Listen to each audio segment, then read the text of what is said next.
Hello dear students, ഇന്ന് നമ്മൾ നാലാമത്തെ ചാപ്റ്റർ ആയിട്ടുള്ള ഇന്ത്യ ടുവേർഡ്സ് ന്യൂ എറ എന്ന പാഠഭാഗത്തിന്റെ പാർട്ട് 2 ആണ് ഡിസ്കസ് ചെയ്യാനായിട്ട് പോകുന്നത്. എല്ലാ ക്വസ്റ്റ്യൻ ആൻസേഴ്സും ഉണ്ട്. സോ നോട്ട്സും പ്രൊവൈഡ് ചെയ്തിട്ടുണ്ട്. So let's get started. The changing people, അതായത് മാറുന്ന ജനത.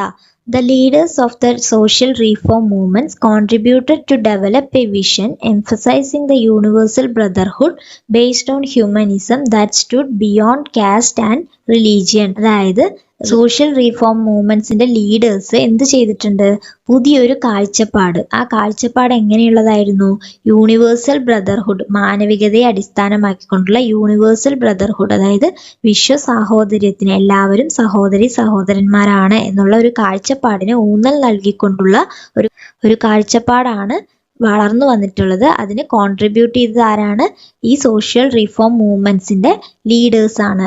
ഈ കാഴ്ചപ്പാട് എന്ന് പറയുന്നത് stood beyond caste and religion, അതായത് ജാതിക്കും മതത്തിനും അതീതമായിരുന്നു. All the reformers gave emphasis to the importance of education and established educational institutions. അതായത് ഈ പരിഷ്കർത്താക്കൾ, അതായത് ഈ റീഫോമേഴ്സ് എല്ലാം എന്ത് ചെയ്തിട്ടുണ്ട്? വിദ്യാഭ്യാസത്തിന്റെ പ്രാധാന്യം പറയുകയും അതുപോലെ കുറേയധികം വിദ്യാഭ്യാസ സ്ഥാപനങ്ങൾ, എഡ്യൂക്കേഷണൽ ഇൻസ്റ്റിറ്റ്യൂഷൻസ് എസ്റ്റാബ്ലിഷ് ചെയ്യുക, അതായത് സ്ഥാപിച്ചിട്ടുണ്ട്.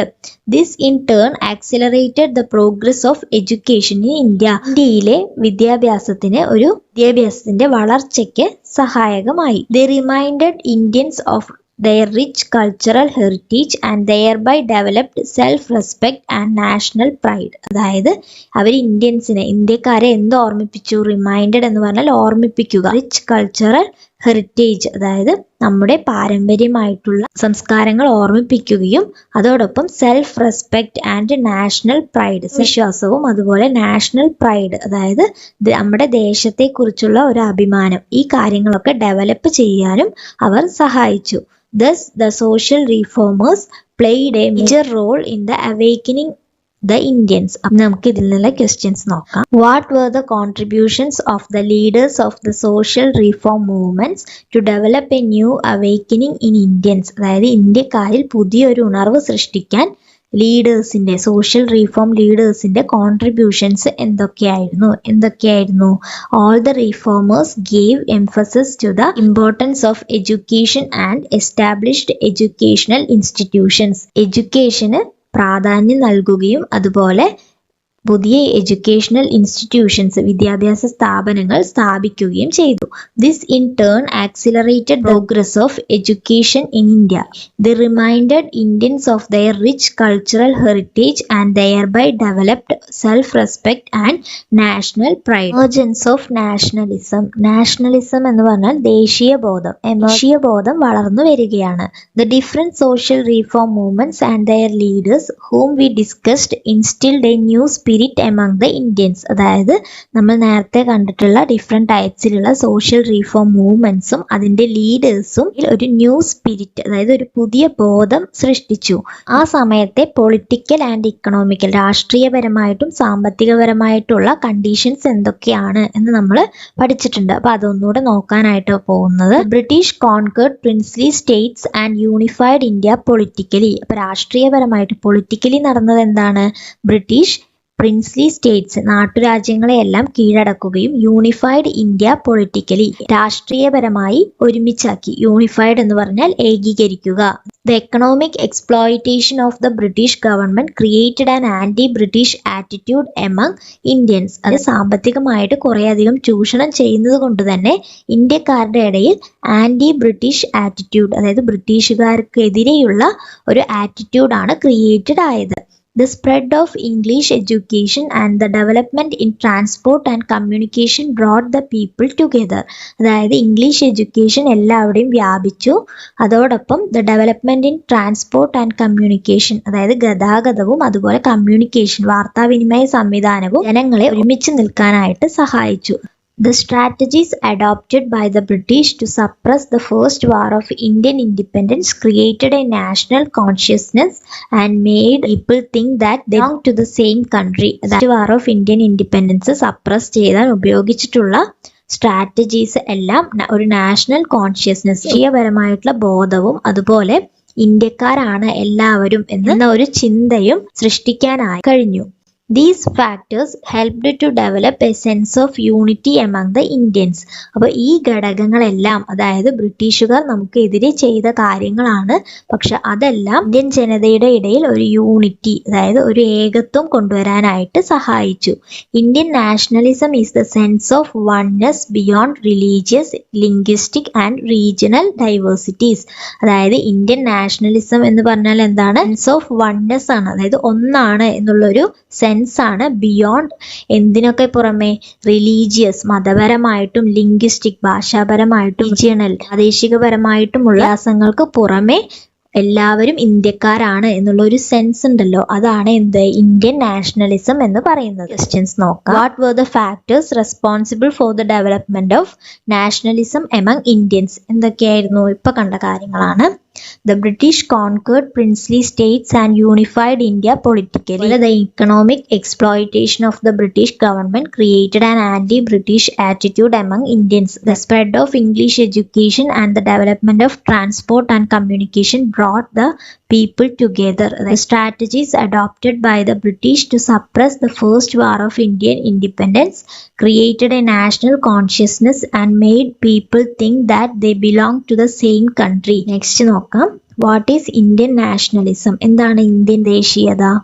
Indian nationalism is the sense of oneness beyond religious, linguistic and regional diversities.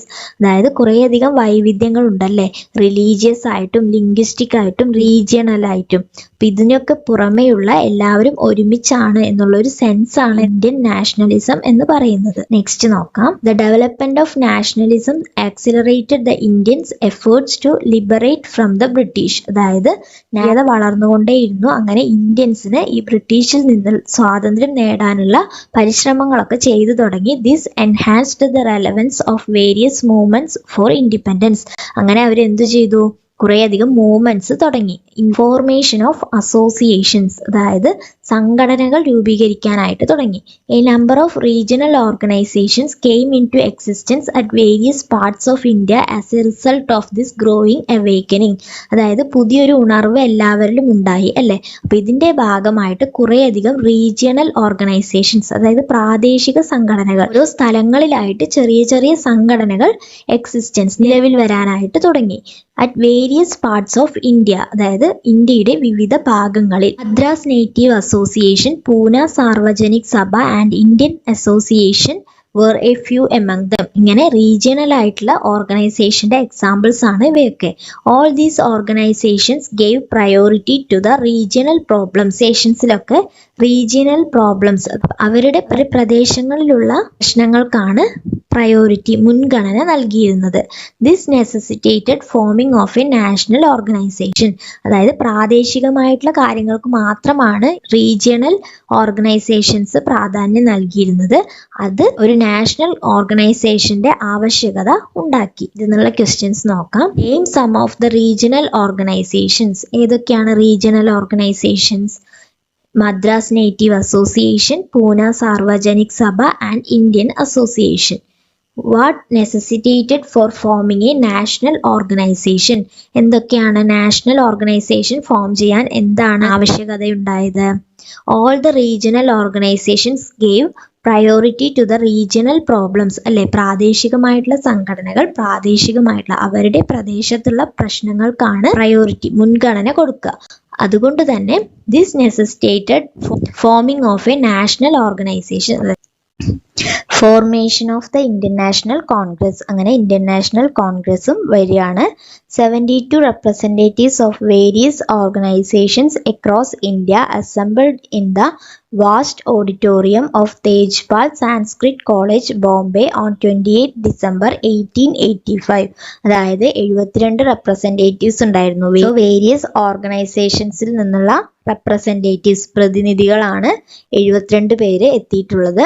പിന്നെ എവിടെയാണ് അസംബിൾ ആയത്? Vast auditorium of Tejpal Sanskrit college, Bombay. എപ്പോഴായിരുന്നു? 28 ഡിസംബർ 1885 ഓഡിറ്റോറിയത്തിൽ അസംബിൾ ആയത്. They were of diverse attire, religion and language. അവരുടെ വേഷങ്ങൾ, അറ്റയർ എന്ന് പറയുമ്പോൾ വേഷങ്ങൾ വ്യത്യസ്തമായിരുന്നു. അതുപോലെ റിലീജിയൻ, മതം വ്യത്യസ്തമാണ്. അതുപോലെ ലാംഗ്വേജ്, ഭാഷയും വ്യത്യസ്തമായിരുന്നു. W.C. Banerjee presided over this meeting initiated by the former British civil servant A.O. Hume. ഇത് പ്രിസൈഡ് ചെയ്തത് ആരാണ്? W.C. ബാനർജി ആണ്.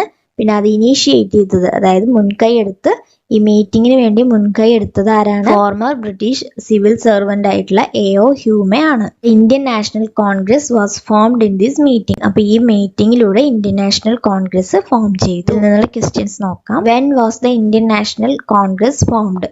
എപ്പോഴായിരുന്നു? 28 December 1885. Who presided the meeting of Indian National Congress? ആരാണ് പ്രിസൈഡ് ചെയ്തത്? W.C. Banerjee. Who initiated the meeting for the formation of the Indian National Congress? ആരാണ് മുൻകൈ എടുത്തത് ഈ മീറ്റിംഗ് രൂപീകരിക്കാൻ? A.O. ഹ്യൂമെ. നെക്സ്റ്റ് നോക്കാം. The major aims of the Indian National Congress were, അതായത് അവരുടെ പ്രധാന ലക്ഷ്യങ്ങൾ. ഒരു ഇന്ത്യൻ നാഷണൽ കോൺഗ്രസ് രൂപപ്പെട്ടു അല്ലെ? ഇനി അവരുടെ ലക്ഷ്യങ്ങൾ എന്തൊക്കെയായിരുന്നു? To promote fellow feeling among the volunteers from different parts of the country. രാജ്യത്തിന്റെ വിവിധ ഭാഗങ്ങളിൽ നിന്നുമുള്ള വോളണ്ടിയേഴ്സ്, അതായത് രാഷ്ട്രീയ പ്രവർത്തനങ്ങളിൽ ഏർപ്പെട്ടിരുന്നവരുടെ ഇടയിൽ ഒരു ഫെലോ ഫീലിംഗ്, സൗഹൃദ ബന്ധം ഉണ്ടാക്കുക എന്നൊരു കാര്യം ലക്ഷ്യമായിരുന്നു. To develop a national spirit beyond the religious, caste and regional loyalties. മതപരവും ജാതിപരവും അതുപോലെ റീജിയണൽ ലോയൽറ്റീസ്, പ്രാദേശികപരമായിട്ടുള്ള കാര്യങ്ങൾക്ക് പുറമെ ദേശീയ ബോധം വളർത്തുക എന്നതും ഒരു ലക്ഷ്യമായിരുന്നു. To bring the problems of Indians to the notice of authorities. ഇന്ത്യക്കാരുടെ പ്രോബ്ലംസ്, പ്രശ്നങ്ങളെ അതോറിറ്റീസിന്റെ മുന്നിലേക്ക് കൊണ്ടുവരിക, അവരുടെ ശ്രദ്ധയിൽപ്പെടുത്തുക. ഇതൊക്കെയായിരുന്നു ഇന്ത്യൻ നാഷണൽ കോൺഗ്രസിന്റെ ലക്ഷ്യങ്ങൾ എന്ന് പറയുന്നത്. With the formation of the Indian National Congress, the agitations against the British attained an organized nature. അതായത് ഇന്ത്യൻ നാഷണൽ കോൺഗ്രസ് എന്ന് പറയുന്നത് രാജ്യത്തിന്റെ വിവിധ ഭാഗങ്ങളിൽ നിന്ന് പ്രതിനിധികൾ ചേർന്നതാണ്. അതുകൊണ്ട് തന്നെ കോൺഗ്രസ് രൂപീകരിച്ച ശേഷം അജിറ്റേഷൻസ് എഗെയിൻസ്റ്റ്, അതായത് ബ്രിട്ടീഷുകാർക്കെതിരെയുള്ള പ്രതിഷേധങ്ങൾ ഒരു ഓർഗനൈസ്ഡ് നേച്ചറിൽ വന്നു. അങ്ങനെ പറഞ്ഞാൽ എന്താണ്? അതായത് ഒരു ഒത്തൊരുമ വന്നു, എല്ലാവരും ഒരുമിച്ച് പ്രതിഷേധിക്കാനായി തുടങ്ങി. Such organized agitations against the British power can be called the national movement. അങ്ങനെ ഓർഗനൈസ്ഡ് ആയിട്ടുള്ള അജിറ്റേഷൻസ്, ബ്രിട്ടീഷുകാർക്കെതിരെയുള്ള ഓർഗനൈസ്ഡ് ആയിട്ടുള്ള എല്ലാവരും ഒരുമിച്ചുള്ള നടത്തിയ പ്രക്ഷോഭങ്ങളെ നമുക്ക് എന്ത് വിളിക്കാം? നാഷണൽ മൂവ്മെന്റ് എന്ന് വിളിക്കാം. Based on the style and strategies of the agitations, the national movement can be divided into 3 phases. എങ്ങനെയുള്ള പ്രക്ഷോഭങ്ങളായിരുന്നു എന്നതിനെയൊക്കെ ബേസ് ചെയ്തിട്ട് നമുക്ക് ഈ നാഷണൽ മൂവ്മെന്റിനെ 3 ആയിട്ട് ഡിവൈഡ് ചെയ്യാം. ഏതൊക്കെയാണത്? The period of moderate nationalism, the period of extreme nationalism, Gandhian era. ഇതാണ് ആ 3 phases. The period from 1885 to 1905 was the moderate nationalism. Moderate nationalismത്തിന്റെ കാലഘട്ടമാണ് 1885 മുതൽ 1905 വരെ. The leaders of this period were English educated. അപ്പോൾ English വിദ്യാഭ്യാസം ലഭിച്ചവരായിരുന്നു ഈ കാലഘട്ടത്തിലെ ലീഡേഴ്സ് എന്ന് പറയുന്നത്. The prominent among them were Dadabhai Naoroji, Gopalakrishna Gokhale, Badruddin Tyabji and Pherozeshah Mehta തുടങ്ങിയവരായിരുന്നു പ്രധാനപ്പെട്ട leaders. Their policy was to bring the common problems and demands to the notice of the British government by means of petitions. Common problemsഉം demands, ആവശ്യങ്ങളുമെല്ലാം ബ്രിട്ടീഷുകാരുടെ ശ്രദ്ധയിൽ കൊണ്ടുവരുന്നത് എങ്ങനെയായിരുന്നു? Petitions, resolutions, protest, അതായത് പ്രമേയങ്ങളിലൂടെയും അതുപോലെ പ്രതിഷേധങ്ങളിലൂടെയും നിവേദനങ്ങളിലൂടെയും എല്ലാമാണ് ബ്രിട്ടീഷുകാരുടെ ശ്രദ്ധയിലേക്ക് പ്രശ്നങ്ങളെ എത്തിച്ചിരുന്നത്. Unfortunately the British officials did not properly consider them. അപ്പൊ ഇത് ശക്തമായ പ്രതിഷേധങ്ങളോ പ്രക്ഷോഭങ്ങളോ ഒന്നുമില്ല. അതുകൊണ്ട് തന്നെ ബ്രിട്ടീഷ് ഒഫീഷ്യൽസ് ഇതിന് ആവശ്യമായിട്ടുള്ള ശ്രദ്ധ നൽകിയിരുന്നില്ല. നമുക്ക് ഇതിൽ നിന്നുള്ള ക്വസ്റ്റ്യൻസ് നോക്കാം. What were the major aims of the Indian national Congress? എന്തൊക്കെയായിരുന്നു? അതായത് കുറേയധികം രാഷ്ട്രീയ പ്രവർത്തകരുണ്ടാവും, വോളണ്ടിയേഴ്സ് ഉണ്ടാവും. അവരുടെ ഇടയിൽ ഒരു ഫെല്ലോ ഫീലിംഗ് പ്രൊമോട്ട് ചെയ്യുക എന്നുള്ളതായിരുന്നു ആദ്യത്തെ. പിന്നെ ഒരു നാഷണൽ സ്പിരിറ്റ്, അതായത് റിലീജിയസ്, കാസ്റ്റ്, റീജിയണൽ ലോയൽറ്റീസിന് പുറമെ ഒരു നാഷണൽ സ്പിരിറ്റ്, ദേശീയത എന്ന് പറയുന്നത് ഡെവലപ്പ് ചെയ്യുക. ഇന്ത്യൻസിന്റെ പ്രോബ്ലംസ് അതോറിറ്റീസിന്റെ ശ്രദ്ധയിൽ കൊണ്ടുവരിക. ഇതൊക്കെയായിരുന്നു major aims of the Indian national Congress. Next നോക്കാം, what is known as national movement. എന്താണ് നാഷണൽ മൂവ്മെന്റ് എന്നാൽ? Organised agitations against the British power can be called the national movement അല്ലേ. ഇന്ത്യൻ നാഷണൽ കോൺഗ്രസ് ഫോം ചെയ്തതിനു ശേഷം എല്ലാവരും ഒരുമിച്ച് പ്രക്ഷോഭങ്ങളിൽ ഇറങ്ങാൻ തുടങ്ങി. അങ്ങനെ organised agitations against the British power, അതായത് ബ്രിട്ടീഷുകാർക്കെതിരെ എല്ലാവരും ഒരുമിച്ച് നടത്തിയ പ്രക്ഷോഭമാണ് നാഷണൽ മൂവ്മെന്റ് എന്ന് പറയുന്നത്. What are the 3 periods into which the Indian national movement can be divided into? ഏതൊക്കെയായിരുന്നു? The period of moderate nationalism, the period of extreme nationalism, Gandhian era. Write about moderate nationalism. എന്തായിരുന്നു moderate nationalism? 1885 മുതൽ 1805 വരെയുള്ള കാലഘട്ടമായിരുന്നു. Leaders ഉണ്ടായിരുന്നു prominent ആയിട്ടുള്ളത്. അവരൊക്കെ English educated ആയിരുന്നു. പിന്നെ അവരുടെ പോളിസി എന്തായിരുന്നു? കോമൺ പ്രോബ്ലംസും ആവശ്യങ്ങളുമെല്ലാം ബ്രിട്ടീഷ് ഗവൺമെന്റിന്റെ ശ്രദ്ധയിലേക്ക് കൊണ്ടുവരിക. എങ്ങനെയൊക്കെ? പെറ്റീഷൻസ് ആയിട്ടും റെസൊല്യൂഷൻസ് ആയിട്ടും അങ്ങനെ കുറെ രീതിയിൽ കൊണ്ടുവരിക എന്നുള്ളതായിരുന്നു അവരുടെ policy. Who were the prominent leaders of moderate nationalism? ആരായിരുന്നു പ്രധാനപ്പെട്ട ലീഡേഴ്സ്?